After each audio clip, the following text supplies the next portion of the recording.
오늘 맥체인 성경 본문은 룻기 2장 룻과 보아스의 만남입니다. 룻은 시어머니의 하나님 여호와를 섬기기 위해서 시어머니를 따랐고, 보아스는 하나님의 명령대로 고난의 때에도 반모퉁이 이삭을 가난한 사람을 위해서 남겨둔 일로 인해 아름다운 만남이 성사되었습니다. 하나님 중심의 삶이 얼마나 중요한지 알 수 있는 대목입니다. 사도행전 27장은 로마를 향한 바울의 여정입니다. 수도 없이 죽을 위기에 있었으나 사명이 있으니 하나님은 바울을 울타리치사 보호하십니다. 예레미야 38장은 예레미야가 시드기야 왕에게 항복을 권면하는 장면이고요. 시편은 하나님께서 악한 세상에 직접 개입하시기를 간구하는 시입니다. 오늘도 말씀 읽기를 통해서 많은 은혜를 누리시기 바랍니다. 오늘 말씀은 예루살렘 성이 최종 파괴되기 직전의 상황입니다. 백성들은 여전히 애굽을 의지하면서 바벨론에 대항하고 있습니다. 끝까지 그렇게 하다가 망할 겁니다. 그냥 망할 행동만 하고 있어요. 이 위태로운 순간에도 하나님의 선지자 예레미야를 죽이려고 들고 있습니다. 애굽을 의지하지 말고 바벨론에 항복해야 한다라는 예레미야의 이 말 자체가 마음에 안 들어가지고 얘를 어떻게든 죽여야겠다고 생각을 하는 거죠.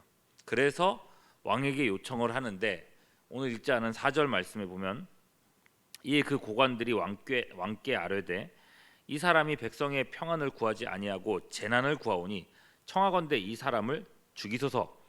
그가 이같이 말하여 이 성의 남은 군사의 손과 모든 백성의 손을 약하게 하나이다.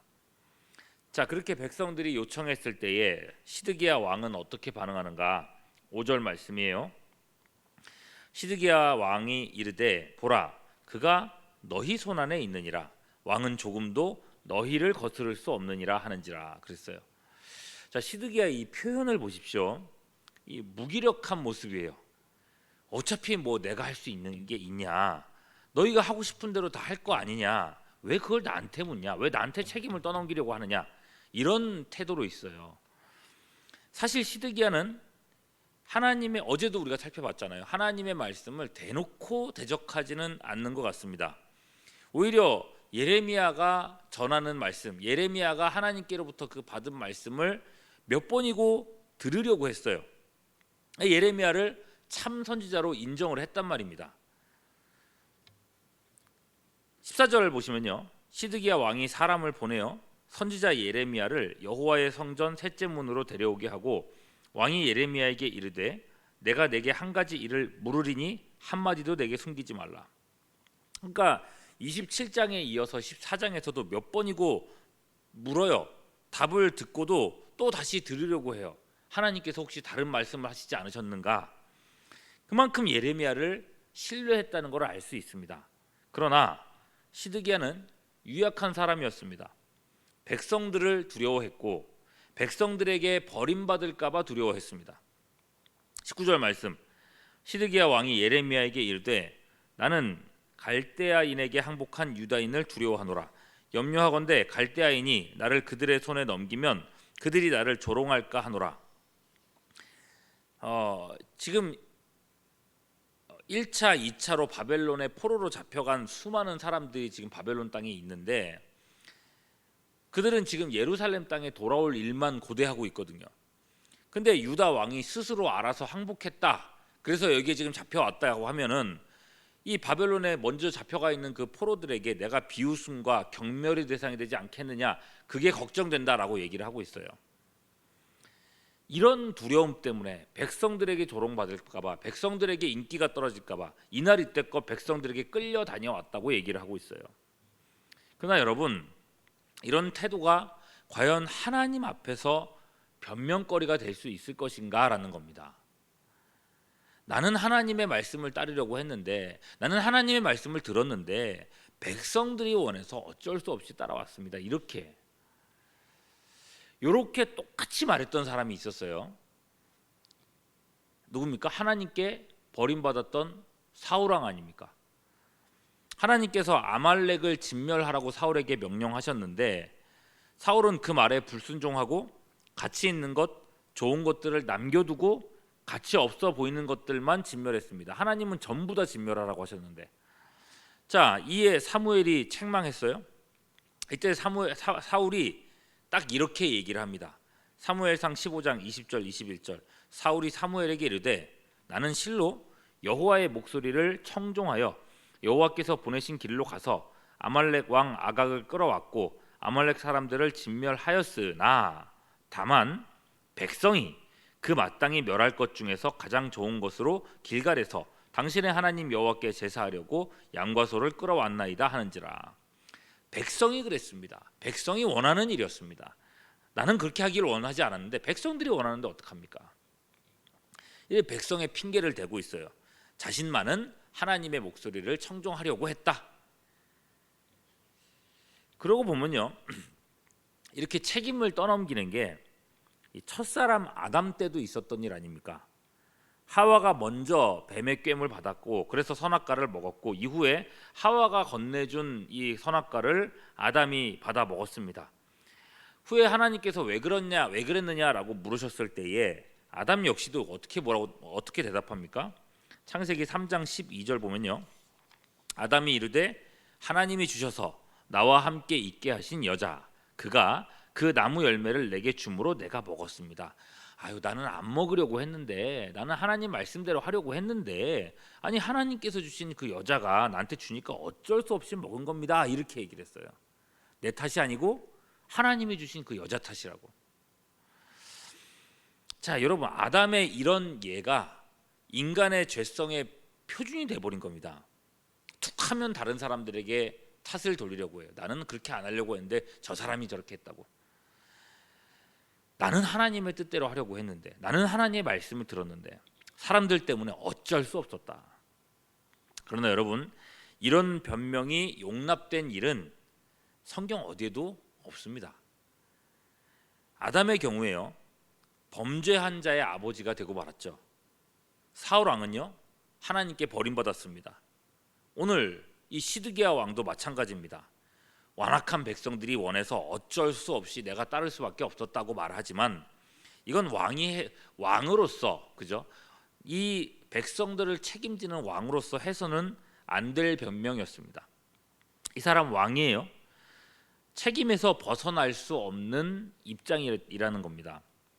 종종 말씀드리지만 하나님께서도요, 하와가 먼저 선악과 따먹은 거 알고 계셨어요. 그럼에도 하나님은요, 누굴 찾아가십니까? 아담과 하와가 있는데 하와에게 찾아가셔가지고 너 왜 그랬냐고 말씀하시지 않고 그 가정의 대표가 되는 아담을 찾아가셨습니다. 아담아, 아담아, 그렇게 아담을 부르셨습니다. 왜요? 이 가정의 대표이기 때문입니다. 홈리와 비느하스 아시죠? 홈리와 비느하스는요, 자신들도 제사장으로서 성전을 더럽히는 수많은 악행을 저질렀습니다. 그들의 죄고 그들의 잘못입니다. 근데 여러분, 하나님은요, 어디를 찾아가십니까? 이 홈리와 비느하스 두 사람을 찾아가지 않고 그 아버지인 엘리를 찾아가서 그 사람을 책망하십니다. 여러분, 그러므로 유다 왕 시드기야는요, 5절에서처럼 그렇게 얘기해서는 안 되었습니다. 시드기야 왕이 이르되 보라, 그가 너희 손 안에 있지 않느냐? 왕은 조금도 너희를 거스를 수 없느니라. 이런 태도가 자신과 나라의 미래를, 이 멸망으로 향하는 미래를 바꿀 수가 없었습니다. 어제도 살펴봤지만 여호야김은 적극적으로 망하는 길로 달려간 거고 시드기야는 떠밀려서 망하는 길로, 똑같은 그 길로 달려간 겁니다. 적극적으로 가든지 떠밀려서 가든지 결론은 똑같단 말입니다. 여러분, 그렇다면은 아무리 힘이 없었어도 백성에게 미움을 받게 되더라도 백성들을 어쨌거나 이끌려고 했어야 된다는 것입니다. 안 되면 자기 혼자서만이라도 바벨론에 항복해야 됐다는 겁니다. 왜요? 하나님의 뜻이었으니까요. 몇 번이건 들었던 하나님의 뜻이었으니까요. 지금 시드기야는요, 백성들이 자기를 조롱할까봐, 백성들이 자기를 버릴까봐 그걸 염려하고 있어요. 망하는 그날에는요, 자기를 조롱하려고 했던 그 백성들 새벽 안개처럼 사라지고 맙니다. 왕을 버리고 다 도망가 버려요. 어디 있는지 모르고 없어지고 말아요. 하나님 말씀 그대로입니다. 바벨론 군대가 밀고 들어오고 시드기야는 눈앞에서 온 가족이 끔찍하게 몰살당하고 자신은 이제 마지막에 눈이 뽑히게 됩니다. 여러분 그때가 되면요 아무리 땅을 치고 후회해도 아무런 소용이 없게 될 거예요. 여러분 시드기야는 어떤 선택을 합니까? 예레미야에게 몇 번이고 하나님의 경고 말씀을 들었지만 유약한 그의 마음은 조금도 변하지 않았습니다. 24절 시드기야가 예레미야에게 이르되 너는 이 말을 어느 사람에게도 알리지 말라. 그리하여 내가 죽지 아니하리라. 해놓고서는 언제까지 이르렀다고 합니까? 28절 예레미야가 예루살렘이 함락되는 날까지 감옥들에 머물렀더라. 이게 무슨 말입니까? 다가오는 멸망의 날까지 예루살렘 성이 다 함락되고 완전히 비참하게 될 때까지 그냥 손 놓고 아무것도 하지 않았다는 겁니다. 이건 내 잘못 아니야. 이건 내 잘못이 아니야. 이건 백성들이 그런 거야.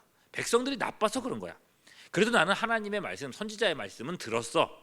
이런 태도로 손 놓고 있었다는 겁니다.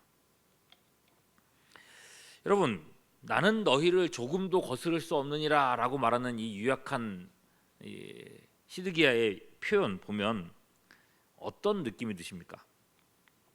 하나님께서는요 여러분이 있는 곳 가정의 제사장으로 삼아 주셨습니다. 여러분 한 사람 한 사람을 여러분이 부름받은 곳에서 왕 같은 제사장이라고 부르십니다. 여러분 왕 같은 제사장이라는 표현은요 그저 감상적인 표현이 아니에요. 아 나는 왕 같은 사람이야. 아 난 존귀한 사람이야. 이 정도 수준이 아니에요. 무슨 말입니까? 책임에 대한 얘기를 하고 있는 겁니다.